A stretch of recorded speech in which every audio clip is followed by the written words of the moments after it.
Today I'm delighted to be joined by a gentleman that will be well known to some viewers and is well known in Aston Martin heritage circles, Kingsley Riding-Felce.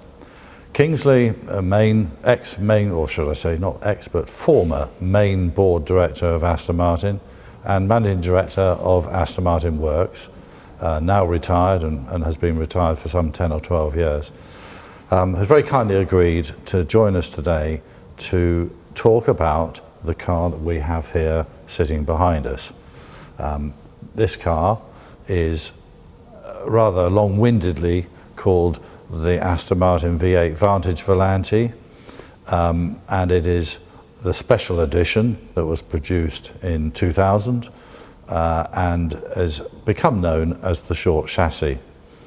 There were just 8 of these cars that were built, and the story behind it is to some degree fascinating. Kingsley, I wonder whether you could give me some insight into how this project started in the first place. Well, it came off the back of a lot of the work that had been done before for, and it's no big secret, the royal family of Brunei.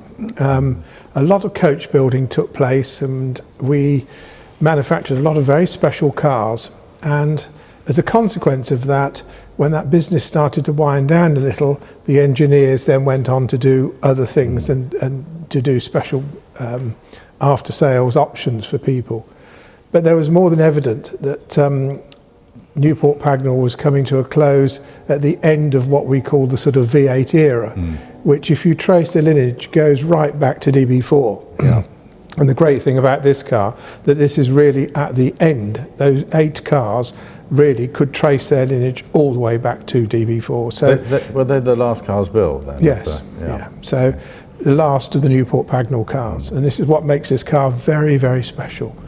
The engineers involved have been with the company, and particularly Sean Rush, who'd been with the company a lot of years, and Sean was a body engineer and a very, very clever man as well. We had Steve Bolton, who was a very clever engineer. There were some very, very good people on the teams, and they really wanted to try and do something else as a finishing tribute, if you like, to the end of the era. And this whole thing sort of grew using a relationship which we hadn't done before, which was to take a car and use some of the expertise and the aftermarket stuff, but have it approved for production and everything else. So it was a joint venture, if you like, between work service, coach building, and manufacturing at Newport Pagnell. So the idea was sort of born out of that. Right, interesting. And so you, I presume, would have had to go to the board at some point and say, I want to build these cars. Yes. Yes. Is that a fair summary of? Well, it is a fair summary because, as I said, this kind of concept grew because there was such a lot of enthusiasm about it. That's really probably the word I was looking for, and drive and interest and everything else. And we had to put together a business plan, of course, a detailed business plan, and so which is what we did. And there was a level at which the business plan worked. We actually wanted to build more cars, but we were told, actually, this is probably where you need to stop. And the number just ended up being 8 cars. So whether the business plan worked at 6 or 7, I can't remember. But in any case, we ended up saying we've got 8 cars to do. Based on the success that we'd had with coach building and after sales and various other things, we were given the trust and we could make it work. So pretty much it was all put together as a business plan, got it approved, and off we go. Yeah. So can I assume also that these last 8 cars, because there was a time when Newport Pagnell was going to close down and that was going to be devoted to Vanquish production. So is this a simultaneous time that we get to the end of the hand-built cars, the 8 short chassis convertibles, and then it's shut down? Is that? Yeah, it's pretty much clear everything out. Yeah, Newport Pagnell was completely changed. You know, everything was removed, and the engineering machine shop, and everything was all closed down, and the machines were taken out. Everything was completely changed for the manufacturing of Vanquish. So that's why I say this is what makes this very special. Very special, because it's the end. And so you've got the green light. Yes, we've got the green light. Yes. Then I presume you can't just take the roof off a V550 or a V600 coupe and build that car up. What went into the chassis? Because the one thing that has always amazed me, and I've driven 2 or 3 of these cars now, is how rigid they are for a convertible. So what went into sorting the chassis? As you so rightly say, the biggest concern for any convertible is scuttle shake. And we all know what that is. Sort of 50 miles an hour, you hit a drain cover and it starts this. And it's a very interesting engineering problem, and it relies on so many things, mass and engineering and movement and everything else. But as I said, there were some very clever engineers, and what they cleverly did, they incorporated the chassis strengthening that was in the long wheelbase version, because this is why this ended up being called short wheelbase, because the company had been manufacturing the long wheelbase, which was the much longer version of the Vantage twist and shake a bit more. Yeah, so that was extremely rigid, and they incorporated all of that into this chassis, so there was never going to be a problem. And that's what makes it drive so well, apart from all the extra things that were learnt on driving dynamics, changing the roll centre, different geometry, and all the other things that went into these cars as well. So that's an engineering project before you start building the car. Yes. What was the period, the gestation period for getting all that done? Do you remember? I don't, but a lot of it was already known. So it was a question of working on a particular chassis and getting that stuff all worked out, and then putting the specification together, because it needed a specification, it needed a bill of materials, it needed everything to go into production, because production weren't going to build a car from the back of a fag packet. So it needs to be done absolutely productionized, meet all the legal standards, everything that was required of a production car at the time. So all of that was pre-worked out, pre-engineered, and then put into production. Right. And so, the car carries the works badge and so on, the works service badge. We all know what that means. And yes. But are you saying the majority or all of the car was built on the production side of the road and just PDI'd in work service, or was there the majority of the car was built in production. Right. The only time that we really sort of needed to bring it into, because it was a joint venture, I mean, we were working together as teams and everything else, and it was very much a part of a special build program, so it became a work service car. And production were building it, but we were retailing it. Well, I say retailing it, wholesaling it to our dealers and our customers. So we had to do, the front end, if you like, of the business plan. So it's imperative that we incorporated the work service badges, and it was all part of that special program. But the cars, came to us for things like this final upgrade from 550 to 600 horsepower, because that actually wasn't approved by production. Doesn't make it wrong, but it just meant that there was a whole heap of expenditure in trying to get that through production and get it signed off. It wasn't necessary. It could come to work service, and the necessary changes could be made to increase the 550 to 600 horsepower. Interesting. And so just going through the whole process of beginning through, there must have been a point when you thought, well, we've got to sell these cars. Yes. You've put a business plan together, it's approved, and you're getting on. So did you go to people who had already expressed an interest in, one day you might, if you ever do, will you build me a convertible? Or did you go to people that were favoured customers and say, we are going to do this, what do you think? What was that process? Because what I do know is the car was never announced as a model. It was never, there was no brochures, it was never on a motor show stand. In fact, it stands as a testament of how you can sell high value cars without going through the publicity process. the publicity process could be seen as just a way of selling them. You had them sold, I know, before anyone knew about them. But how did you filter out who you were going to talk to? I think the first thing you have to be aware of, and you know this more than anyone, is that a type of car like this, you really don't want it going to somebody who is just going to resell it again within 3 months' time, make you we saw it all before years ago with upgrades to Zigatos and things like this. Oh, I promise I won't sell the car, and they did. Yeah. And we didn't really want that to happen with this. We wanted owners who had a real passion, a real understanding, and who were in it certainly for a considerable amount of time, rather than just take the car and say, yes, it's lovely, and resell it. And there was a lot of also involvement from the owners, seeing the cars built in production and everything else. So how did we find them? Well, it just sort of organically grew, really. Okay. It just sort of happened because this particular owner, bless him, who was, again, he was a Vantage Volante owner. The first owner of this The first car. owner of this car, Mr. Collier, who was a lovely, lovely man. And Ron Collier had a Vantage Volante, which was absolutely mint, and he kept the car absolutely beautiful. And I think I may mention, because we became friends over the years, I may mention to him, this is what we're doing, I'll have one. Put me down for that, And it kind of happened like that, really. And I mean, it was a long time ago, but I'm just trying to remember now. But it organically grew very, very quickly, and the 8 cars went to the right people at the right time. Yeah. No, well, I can add some skin to that, because, as you know, one of the cars went to a client of ours, and it was literally we were walking at Le Mans one year between getting from A to B, and I happened to mention that this car was going to be built.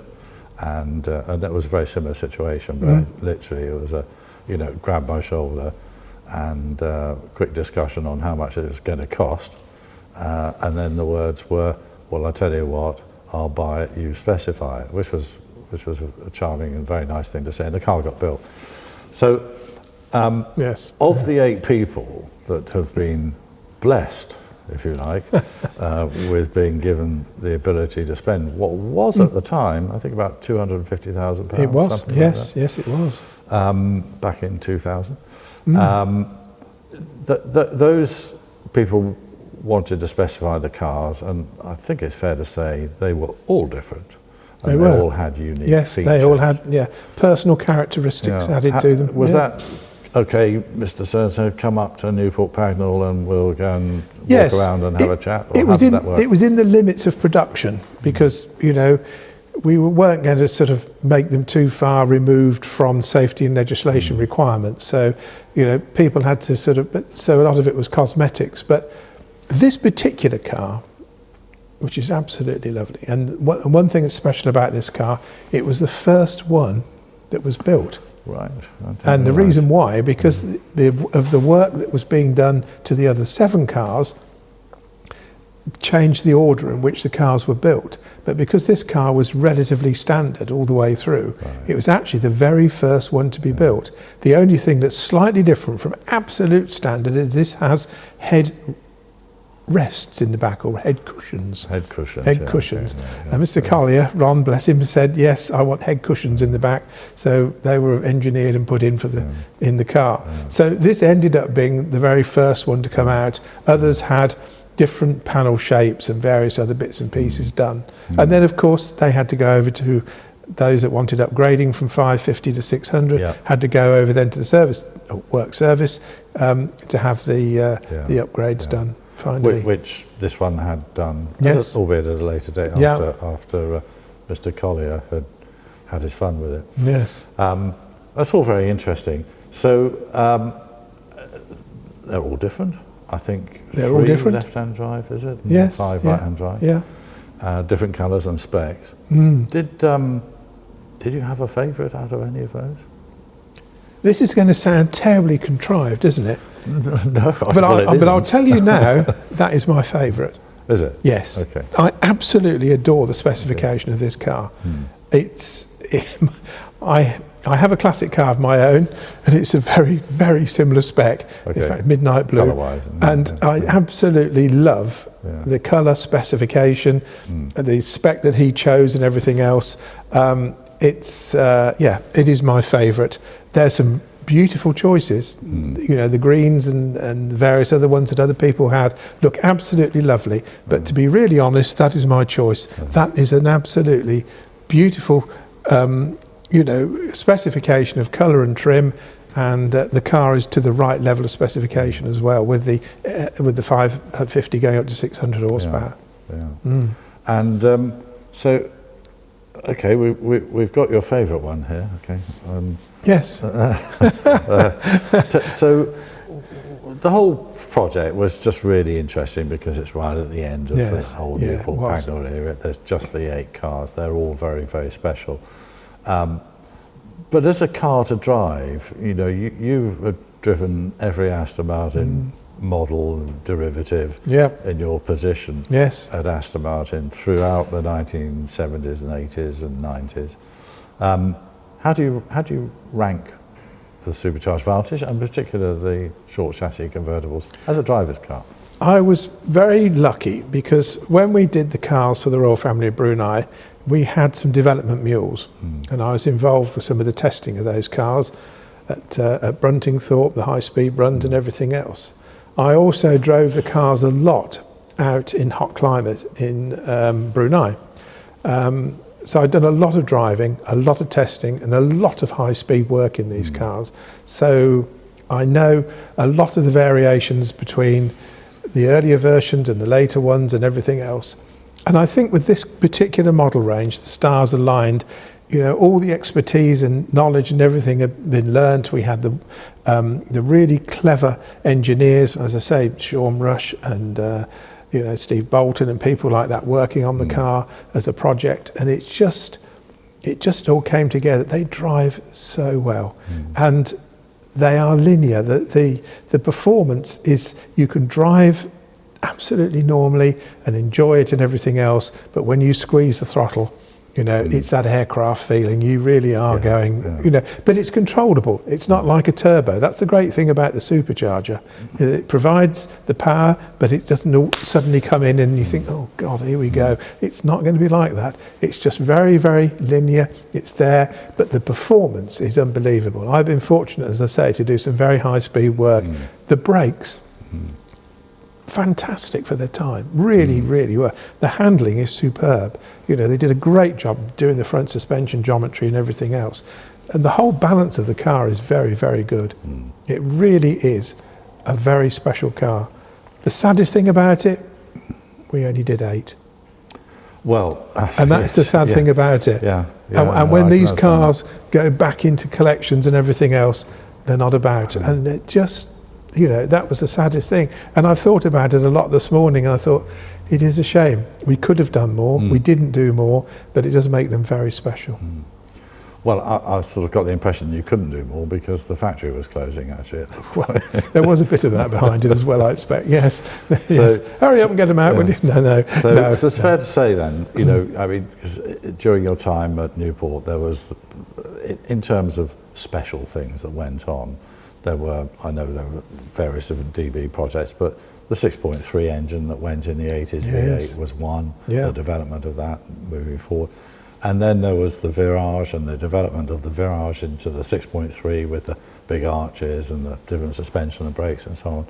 Out of all the projects that you oversaw while you were at Newport Pagnell, is it fair to say this is the one that you're most proud of, or is there something else? I am the most proud of it. There was one car which was a DB4, which was a single project, but that's another story. That was the project car.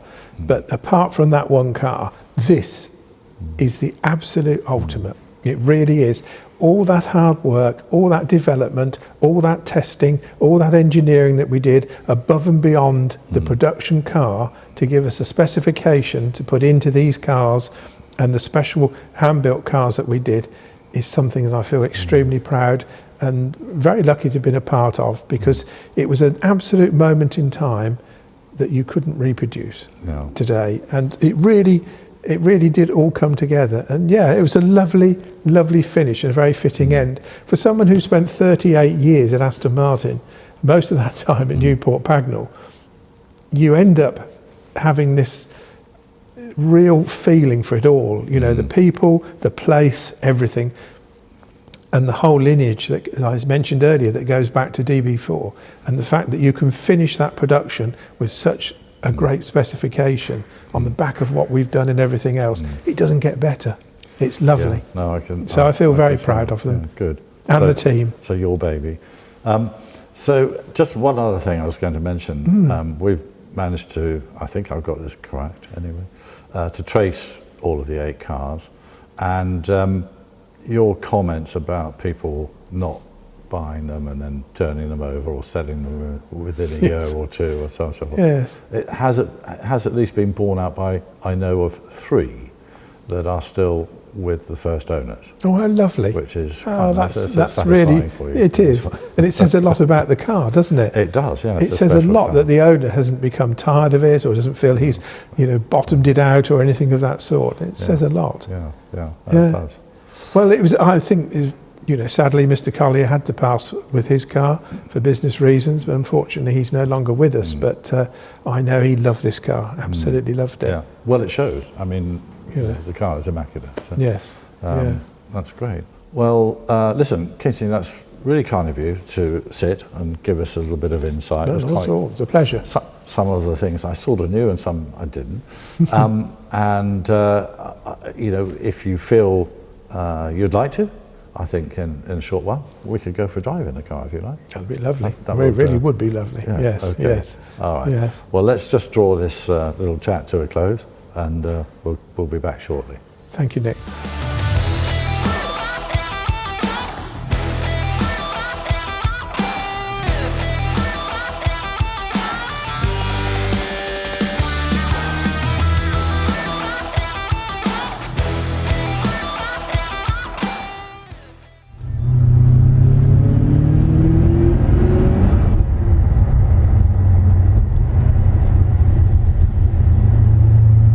Said it's just linear, isn't it? Yeah. Last time I came out this road in this car, it wasn't summer. Yeah, the tyres are a bit colder now. Yeah. But yeah, it's just so easy. It is, isn't it? I say you could drive it at 30 miles an hour or 130. It's just so linear, it's so lovely. Well, also the ride quality. Yeah. It's not what you expect in a convertible. No. Great control, but not all lumpy bumpy. No, it's very, very solid, isn't it? Okay, let's just turn around up here. It doesn't feel like a convertible. Just feel now you could get in it and drive to Edinburgh, don't you? Well, I often talk about the first time I drove a V600 actually, which was from Thirsk back down to London. It was November. Oh, really?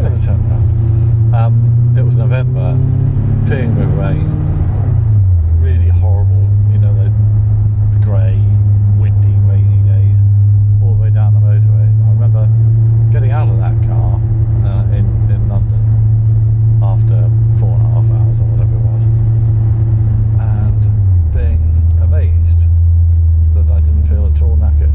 No. Which is pretty unusual, isn't it, for that length of a journey.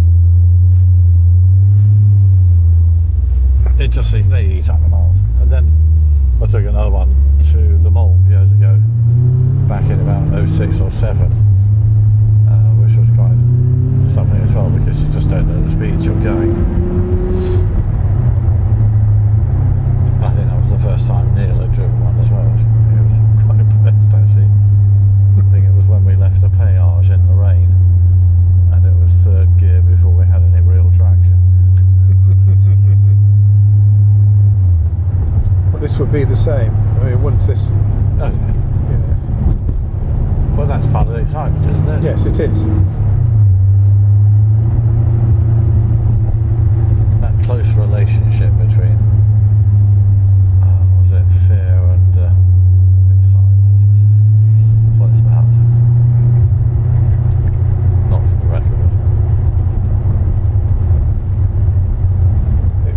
so tight, doesn't it? You get it so comfortable. You can see the road surface is pretty appalling. Oh, yes, it is. There's one bump we're coming up to here, which in a DB4, 5 or 6 completely throws the car off the road. It's like being back with an old friend, Nick. It's lovely. And the car. No.